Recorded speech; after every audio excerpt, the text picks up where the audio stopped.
What's going on, everyone? Welcome back to the channel. My name is Dr. Vincent Esposito, and today we are going to be talking about coronavirus and what you can do at home to help mitigate the chances of getting some kind of serious symptoms from it.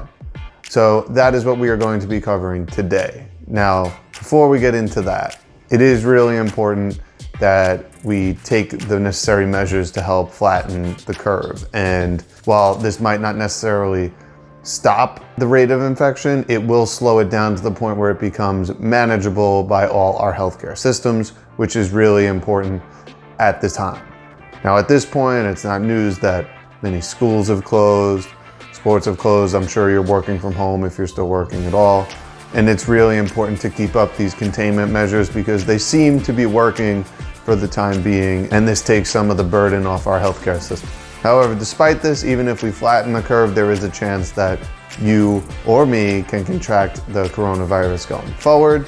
And it's really important to kind of just be aware of that and take precautionary measures so that if you do happen to contract the virus, you might experience mild or no symptoms. Now, before I jump into this, I want to make it very clear that there is no diet that exists that is going to prevent you from getting the coronavirus. That simply does not exist. And if someone tells you so, they are trying to sell you up a river. However, how well your immune system is functioning is going to play a key role in determining how ill or how well you might feel if and when you do contract the coronavirus. And how well your immune system is functioning is going to be the difference between if you are potentially fatally ill or experience mild to no symptoms at all. And this is one of the reasons why those who have underlying health conditions, things like obesity or diabetes, or are immunocompromised, tend to be hit hardest from the coronavirus. So while we aim to flatten the curve, it is still important to know that most experts believe that many of us are going to come in contact with the coronavirus. So it is kind of on each of one of us to put ourselves in the best situation to, again, experience mild to no symptoms at all. And this can be done by improving immune system function and allowing it to respond appropriately to various infections, including coronavirus. So our immune system is made up of a variety of different types of cells that respond to a variety of different situations in different ways. We can talk about macrophages and monocytes to lymphocytes to neutrophils.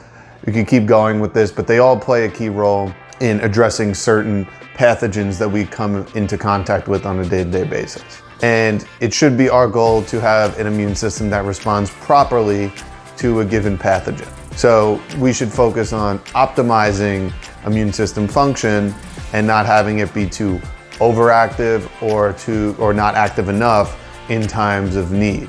So if an immune system is overreactive, this is where you get symptoms of autoimmune conditions, things like potentially lupus or eczema or anything that falls under that, rheumatoid arthritis. There's a bunch of different types, the list goes on and on. So again, the goal here is to not necessarily prevent coronavirus, but to simply deal with it in as an efficient manner as possible. So if you follow this channel at all, you know I push for a whole foods, plant-based approach to eating. And while that can be helpful, and I'll go over the reasons why, it will not prevent you from getting the coronavirus, and I want to make that very clear. So one of the things a whole foods, plant-based diet can do is help boost immune system function through a variety of different phytochemicals and nutrients that we simply aren't getting if we're not eating a wide array of fruits and vegetables. For example, green vegetables contain lutein and carotenoids that are very helpful for boosting immune system function. Cruciferous vegetables are high in antioxidants and contain sulforaphanes, which are needed for proper detoxification. Your orange and yellow fruits and vegetables are very high in carotenoids, and that is a precursor to vitamin A, which is really important for maintaining mucosal surfaces in the body, especially in the gut. So gut health plays a key role here. Your red fruits and vegetables contain lycopene, and lycopene is a potent antioxidant that has been shown to be helpful in things like heart disease and even some types of cancer. And your bluish, purplish fruits and vegetables contain anthocyanins, which help protect against certain carcinogens and help improve heart health. Now, as you can see, there's a vast array of different kind of phytonutrients, as I'm only scratching the surface here, but you might not be getting all the ones you need if you're not eating a wide array of plant foods for a majority of the time.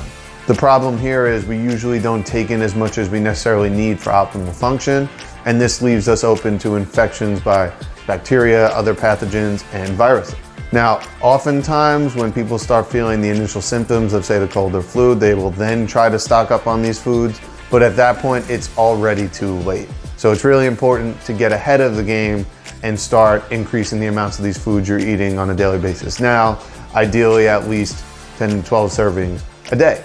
Another part of boosting immune system function will be optimizing gut health. So we've talked about here on the channel before how the immune system likes to hang out mostly around the gut, as that is kind of our gateway into the outside world. So if our gut is functioning properly, ideally this will help optimize immune system function as well.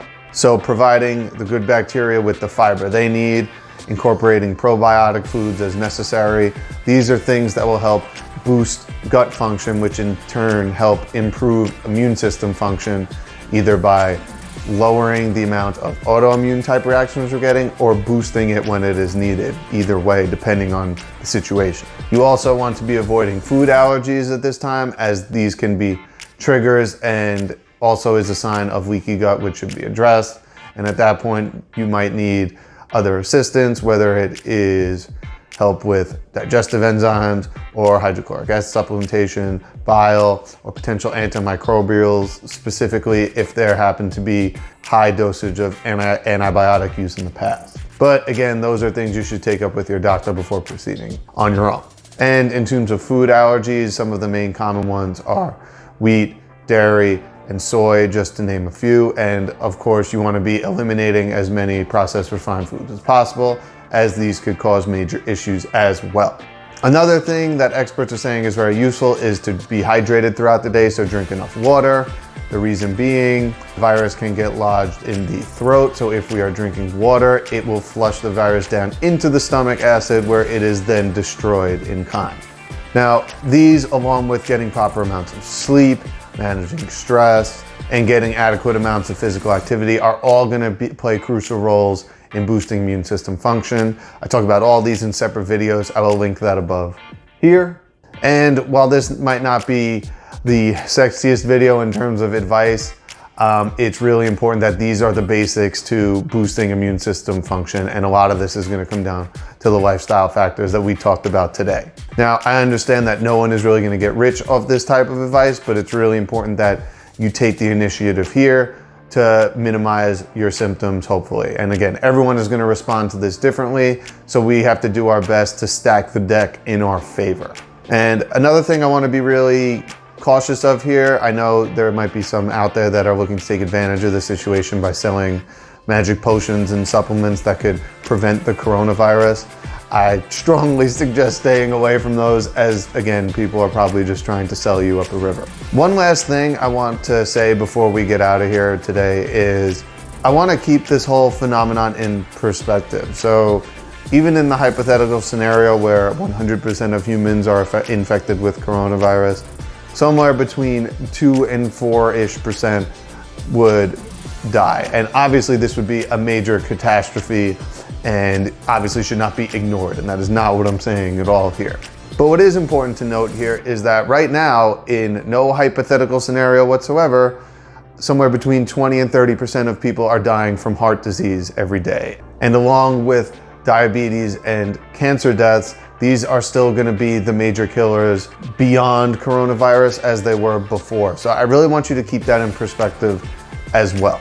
So again, I'm not saying to ignore this, even though that is probably impossible at this point, especially when this video comes out, but just keep that in perspective and be aware of it going forward. So I hope you enjoyed this video. If you did, please like and subscribe below. Coming out with videos every week. Nutrition, health, wellness, longevity, plant-based recipes. If you're interested in any of that, you can find that here. I'm happy to engage, in the comments below, so let's chat down there. And until then, take care and see you next time.